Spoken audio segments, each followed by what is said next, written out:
नमस्कार विद्यार्थी मित्रांनो, आजचा एक पीवायक्यू घेऊन आपण आलोय. पी ब्लॉक एलिमेंटचं सुद्धा म्हणू शकता, केमिकल बॉन्डिंगचं सुद्धा म्हणू शकता.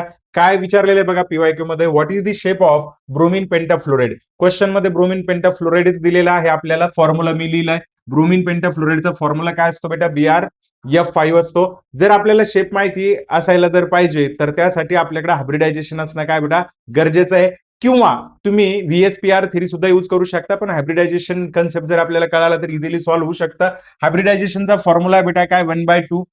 Okay, valence electron in central atom plus okay number of monovalent atom. तर किती येणार 1/2 इंटू काय येणार 12. हायब्रिडायझेशन नंबर किती येतोय 6. हायब्रिडायझेशन नंबर 6 असेल तर हायब्रिडायझेशन काय असायला पाहिजे, sp3d2 असायला पाहिजे.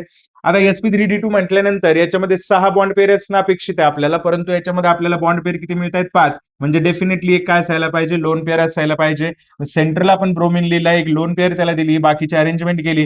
ही जर अरेंजमेंट तुम्ही बघितली तर ही अरेंजमेंट कशी आहे बेटा, डिस्टॉर्टेड ऑक्टाहेड्रल. कशी आहे बेटा, डिस्टॉर्टेड ऑक्टाहेड्रल. कशी जॉमेट्री आहे ही, डिस्टॉर्टेड ऑक्टाहेड्रल. लक्षात ठेवायचं sp3d2 हायब्रिडायझेशन असेल, 5 बॉन्ड पेयर एक लोन पेयर असेल तर जॉमेट्री काय असते, distorted octahedral. So option will be D. आपला ऑप्शन काय असेल, डी असेल. अशाच इझी कन्सेप्ट साठी RS केमिस्ट्री सोल्युशनला लाईक करा, सबस्क्राईब करा आणि इन्स्टा आयडीला फॉलो करा. भेटूया नेक्स्ट व्हिडिओमध्ये. बाय.